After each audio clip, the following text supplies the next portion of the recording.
নমস্কার, শুরু করছে ব্রেকিং 12টা। আমি পিউ রয়েছে আপনার সঙ্গে। শুরুতেই আপনাদের জানাই প্রায় 700 কৃষক যারা প্রতিবাদে নেমেছেন রাজারহাটে। সিঙ্গুরের ঢেউ এবার রাজারহাটে। জমি ফেরতের দাবি জানিয়েছেন এই 700 কৃষক। ইটকোর সামনে বিক্ষোভ করছেন। প্রায় 700 জন সামিল হয়েছেন এই বিক্ষোভে ইতিমধ্যে। আমাদের প্রতিনিধি এই মুহূর্তে আমার সঙ্গে রয়েছে নান্টু হাজরা, সবিস্তারে জানাবে। নান্টু, এখনকার অবস্থা সবার আগে বলো।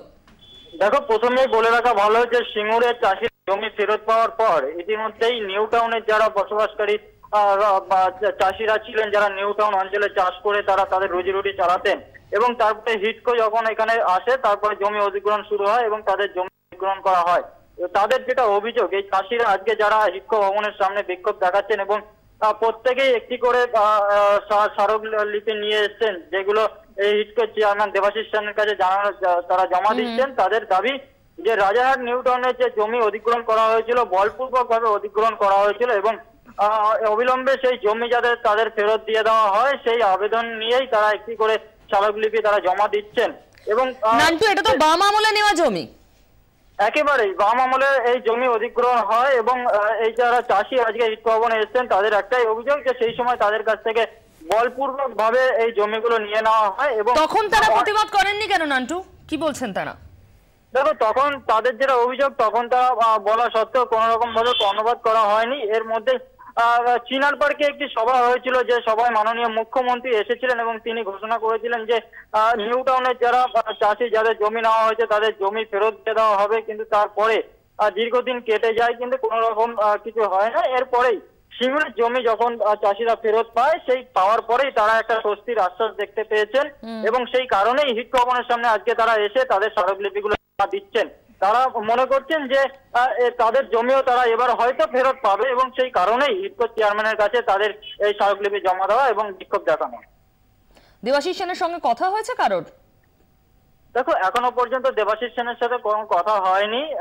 প্রত্যেকেই যেটা জানতে পারছি, এই চাষিরা এক এক জায়গায় যাচ্ছেন এবং গিয়ে হিটকো ভবনের ভেতরে একটি জায়গায় সেখানে সমস্ত এই যে স্মারকলিপিগুলো তারা দিচ্ছেন সেগুলো জমা নেওয়া হচ্ছে, এমনটাই জানা। নান্টু, একটু সঙ্গে থাকো, আমি আবার কথা বলছি তোমার সঙ্গে। এই মুহূর্তে সেই ছবি আপনারা দেখতে পাচ্ছেন।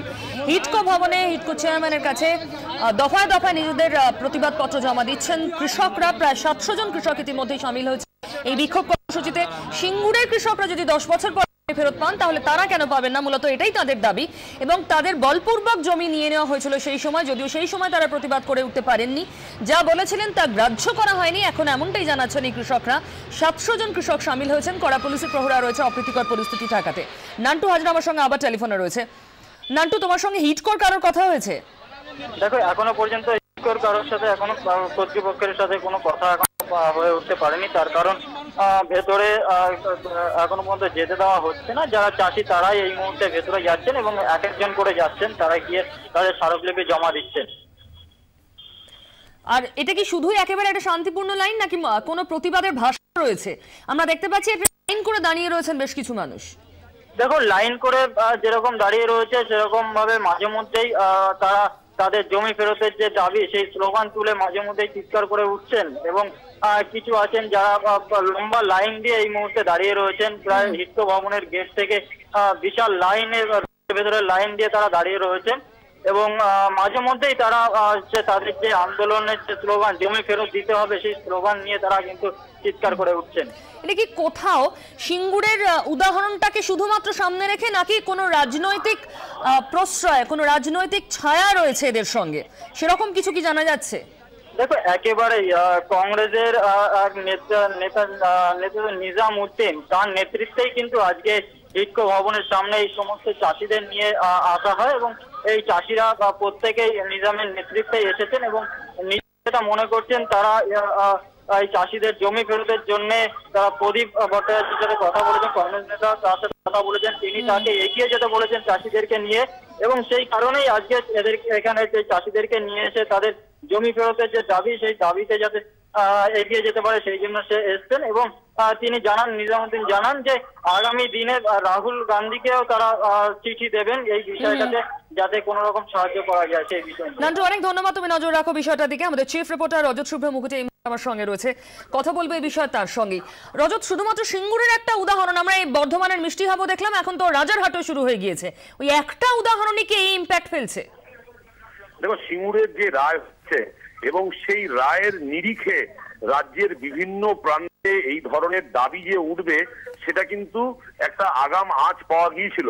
এবং সিঙ্গুরে যেদিন রায় বেরোয় সেদিনই আমরা দেখেছিলাম যে বর্ধমানে মিষ্টি হাবকে কেন্দ্র করে একটা বিক্ষোভ দানা বাঁধে এবং মুখ্যমন্ত্রী সঙ্গে সঙ্গে ঘোষণা করেছিলেন এবং বলেছিলেন যে যেখানে জমি নিয়ে বিক্ষোভ হবে বা যেখানে জমি নিয়ে জমিদাতাদের মধ্যে কোনো অসন্তোষ থাকবে সেখানে সরকার জোর করে অধিগ্রহণ করবে না। এবং আমরা দেখেছিলাম যে মিষ্টি হাবের কিন্তু জায়গা স্থানান্তরিত করা হয়েছে। ঠিক তার পরেই রাজ্যের বিভিন্ন প্রান্ত থেকে আমরা দেখেছি খুব অল্প হলেও কিন্তু বিভিন্ন জায়গায় বিক্ষোভ হয়েছে। যেমন সেখানেও আমরা দেখেছি যে বর্ধমানের অ্যারিস্টোপলিস প্রকল্প সেখানেও অল্প বিক্ষোভ হয়েছে। কিন্তু এবার একেবারে কলকাতার বুকে রাজারহাট, যেটা প্রায় 2000 সাল থেকে 2003 সালের মধ্যে যে বিরাট জমি অধিগ্রহণ করা হয়েছিল, সেখানেও কিন্তু চাষিদের মধ্যে একটা বিরাট অংশ তারা দীর্ঘদিন ধরে দাবি করে আসছেন যে তাদের অনিচ্ছায় বলপূর্বক তাদের যথাযথ চেক, যথাযথ জমির মূল্য না দিয়ে, তাদের প্রপারলি তোমাদের রিহ্যাবিলিটেশনের প্যাকেজ না দিয়ে তাদের থেকে জমি নেওয়া হয়েছিল।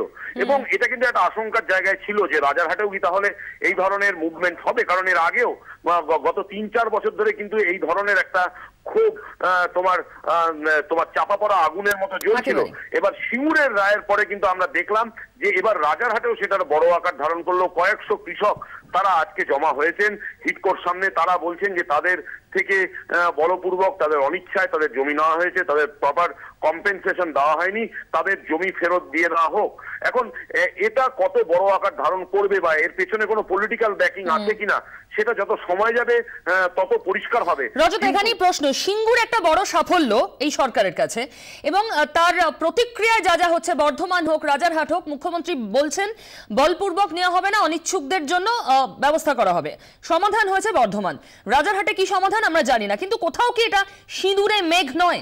মুখ্যমন্ত্রী যেভাবে শিল্পের জন্য দৌড়চ্ছেন সেই পার্সপেক্টিভে দেখো, এটা কিন্তু একটা ইমপ্রেশন। মুখ্যমন্ত্রী আমরা একই দেখছি যে মুখ্যমন্ত্রী যেদিন তোমার সিঙ্গুর দিবসে সেদিন তিনি নতুন করে টাটাদের ডেকেছেন, তিনি রাজ্যের শিল্প ভাবমূর্তি উজ্জ্বল করার জন্য টাটাদের গোয়ালতরে তিনি ইনভেস্ট করতে বলেছেন। রাজ্যের শিল্প প্রতিনিধি দল তারা জার্মানিতে যাচ্ছে। আজকে একটা চাইনিজ ডেলিগেশন যারা বড় বড় কোম্পানি তাদের চেয়ারম্যান তারা এসছে, তারা রাজ্যের শিল্পমন্ত্রী অমিত মিত্রর সঙ্গে বৈঠক করছে। ঠিক এই জায়গায় দাঁড়িয়ে জমি ফেরতের দাবিতে রাজারহাটে যে বিক্ষোভটা হচ্ছে, এবং এই ধরনের বিক্ষোভ কিন্তু একটা জায়গায় সীমিত থাকে না। আমরা দেখেছি যে ধূপগুড়িতে 34 নম্বর জাতীয় সড়ক এক্সপেনশনের জন্য জমি নেওয়ার ক্ষেত্রে গত 5 দিন আগেই সেখানে বিক্ষোভ হয়েছে। তার ফলে এগুলো কিন্তু চাপা থাকে না, এগুলো বাড়তে থাকে। এটা কিন্তু রাজ্যের কাছে একটা বড় চ্যালেঞ্জ। এবং যেখানে শিল্প টানার জন্য আমরা দেখছি যে জার্মানি যাওয়া হচ্ছে, চাইনিজ প্রতিনিধি দল আসছে, মুখ্যমন্ত্রী নিজে ঘোষণা করছেন টাটাদের গোয়ালতরে জমি দেবেন, সেই জায়গায় দাঁড়িয়ে কিন্তু রাজ্যের এটা ভাবমূর্তির পক্ষে একটা বড় সমস্যা হবে যদি না এটাকে খুব প্রথম দিকে, খুব শুরুর দিকে এটাকে অ্যাড্রেস করা হয়। নইলে কিন্তু এটা একটা বড় সড়ো সমস্যা নিতে পারে রাজ্যের পারসেপশন প্রবলেমের নিরিখে। রাজ্যের ভাবমূর্তির উপর কিন্তু প্রো ইন্ডাস্ট্রি ভাবমূর্তি যেটা গড়ে তোলার চেষ্টা হচ্ছে তার পক্ষে একটা বড় আঘাত আসতে পারে। পিউ, ধন্যবাদ রজত। অত্যন্ত আশঙ্কার জায়গা তৈরি হচ্ছে ক্রমশই রাজ্য জুড়ে, যেভাবে সিঙ্গুর দেখে উৎসাহিত হচ্ছেন একসময় জমি দিয়ে দেওয়া কৃষকরা, জমির মালিকরা, তা রাজ্যের শিল্প মানচিত্রে খুব একটা ভালো উজ্জ্বল ভাবমূর্তি তৈরি করবে না বলেই বিশেষজ্ঞদের মতামত।